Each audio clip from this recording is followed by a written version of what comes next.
Täname Villemit ja veel kinnitame, vaatasin siin neid hääletusi, tundub, et meie saal on vähemasti suhteliselt üksmeelne kohtuhalduse ülevõtmise osas, et see oli ka eelmine aasta olemas ja seda nüüd meelsushääletus, kui keegi ütleb nüüd, et oi, et me nüüd otsustasime, ma ei tea, mida me toetasime ka praegu siin eesmärke, mille Villem välja tõi, mis tähendab, ma arvan, et enamus toetab, et arengukavaga minnakse ikkagi edasi, et seda me võime vähemasti nüüd järeldada. Kõik muu on edasi arutelu objekt, eks ole. Et me oleme natukene ajahädas, lubate, et kui te lubate, võtame selle veerand tundi siit lõunast ikka veel maha niimoodi, saame natukene nihkesse minna, aga meil on 2 projekti eelmine aasta, mida me tahaksimegi teiega ikkagi jagada, te teaksite, mida kohtunikkonnas tehakse. Ja üks siis puudutab tööandja kuvandi teemat, millest räägib siis meile kohe kohtute kommunikatsioonijuht Kristi Kirsberg ja teine siis kohtuniku kompetentsi mudelit pärast seda, et vähemasti oleksite kursis, mis asjad need on. Ole Kristi, ole hea, räägi siis sina kõigepealt moodsast brändingu.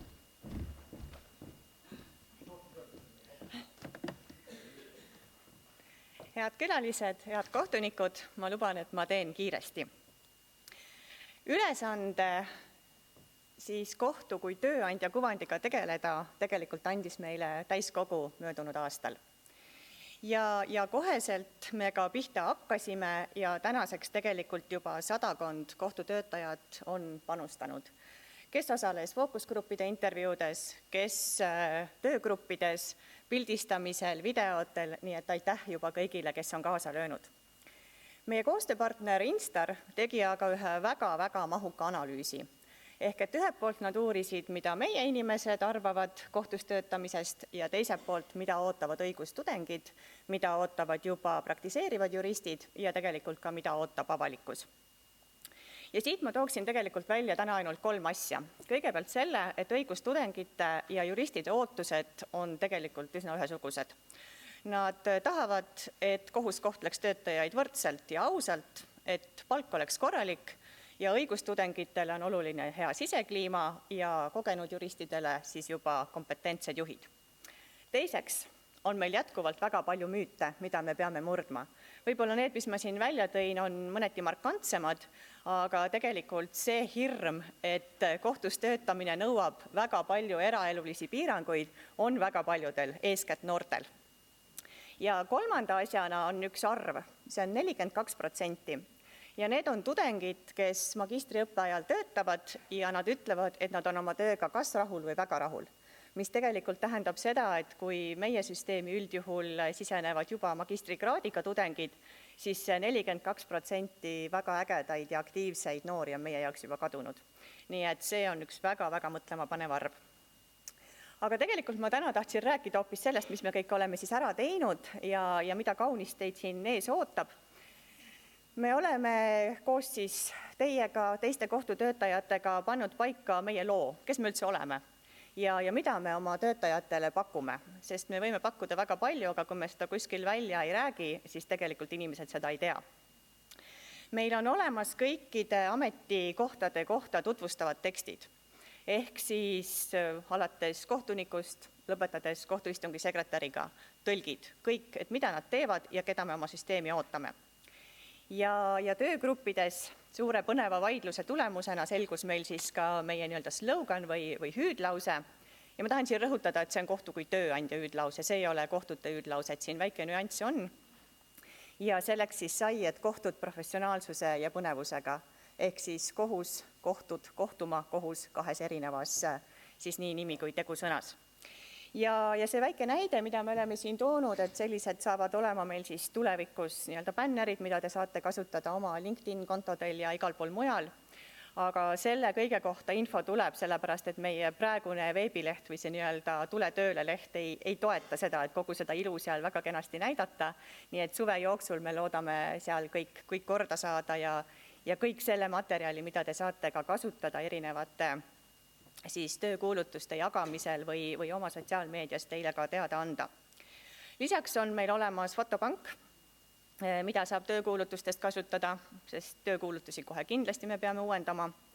Siis on meil tehtud 1 video, üks pikem katusvideo, 2 lühikest videot ja 5 reelsi. Reelsid on siis sotsiaalmeedias kasutamiseks ja need ongi erinevatel teemadel, müütide teemadel, keda me ootame, mida me teeme Nii et kõik need müüdid on seal ka murtud.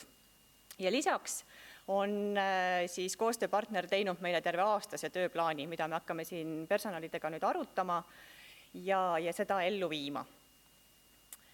Aga tegelikult see peamine mõte on täna öelda, et see tööriistakast võib meil olla väga äge, väga mitmekülgne ja aidata meid atraktiivsena näidata, aga see tööriistakast ei tee mitte midagi ise ära. Et tegelikult on see ikkagi meie kätes, kas me hakkame seda infot ja neid visuaale kasutama, kuidas me endast kui tööandjast tulevastele kolleegidele räägime.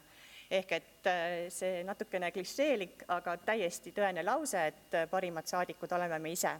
Ja kui vahel on ka küsitud, et ei ole ju ainult lust ja lillepidu, et kas ma pean kiitma, siis ei, kiitma ei pea. Aga ometi me kõik ju siin süsteemis töötame, et midagi peab meile ikka ju meeldima ka, nii et räägime sellest.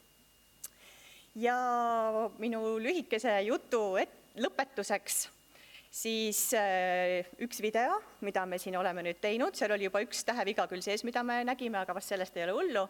Nii et maailma esiettekanne meie kui tööandjast ja veel kord tänu nendele kohtunikele, kes seal osalesid.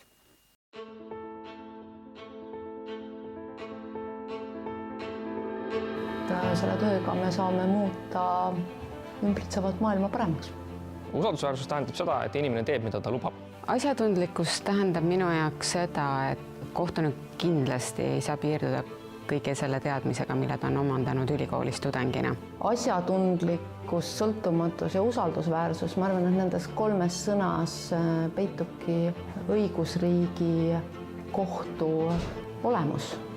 Usaldusväärne ongi see kohtunik ja see kohus, kes on professionaalne, tunneb asja, aga samas on erapooletu. Sinu töökohtus võib saada eeskujuks teistele või muuta varem kehtinud praktikat või tava. Kohtus töötamine annab võimaluse teha igal päeval tähendusrikast ja huvitavat tööd. Inimestel, kes pöörduvad kohtusse, peab jääma tunne, et neid on õiglaselt koheldud. Professionaalsuse mõttes see kindlasti tähendab võib-olla ka vastutust ühiskonna ees. Et see, mida me teeme, mõjutab inimeste elusid. Eesti kohtute pakutav koolitussüsteem on lihtsalt parim. See on suurepärane võimalus juriidiliste huvidega inimesel areneda piiramatult.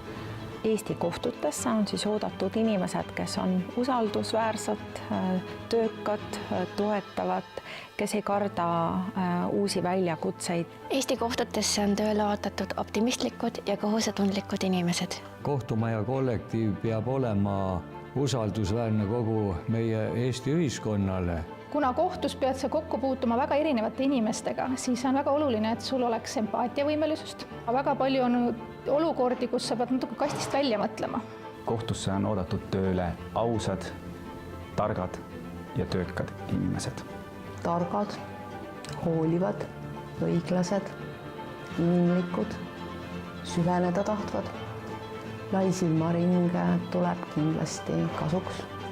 Kohtud professionaalsuse ja põnevusega.